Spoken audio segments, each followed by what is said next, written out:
بسم اللہ الرحمن الرحیم۔ السلام علیکم ناظرین، میں ہوں آپ کا میزبان محمد آسم شاکر۔ گل بنفشہ کی چائے سے جان چھڑائیں اور چائے کا مزہ بھی لیجئے۔ کھولتے ہوئے پانی کو آگ سے اتار کر چائے دانی میں ڈالیں، جس میں دو یا تین ماشے فی کپ کے حساب سے گل بنفشہ پہلے سے ڈال رکھا ہو۔ 5 منٹ تک دم دے کر اسے چھان لیں اور اس میں حسب مرضی چینی اور گرم دودھ شامل کر کے پئیں۔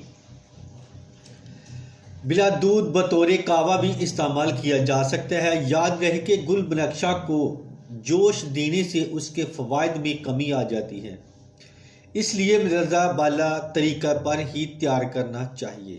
اس میں ذائقہ، خوشبو اور دل لبھانے والی رنگت ہر چیز موجود ہے۔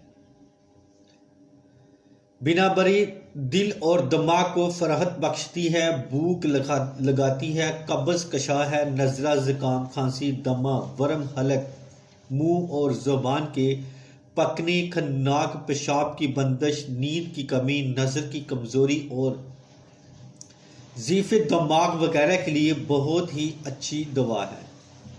اس کے کچھ مدت کے استعمال سے چائے کی عادت بھی چھوڑی جا سکتی ہے۔ اکثر لوگ موسم کی تبدیلی کی وجہ سے جاتے ہی نزلے کی لپیٹ میں آ جاتے ہیں، تو تازہ عودے پھول بنفشہ منگوا کر ان کا قہوہ تیار کریں اور اس کی 1 پیالی پئیں۔ یقین جانیے، رات کو یہ خوش ذائقہ چائے پی کر لیٹ جائیں، صبح بالکل تندرست ہوں گے۔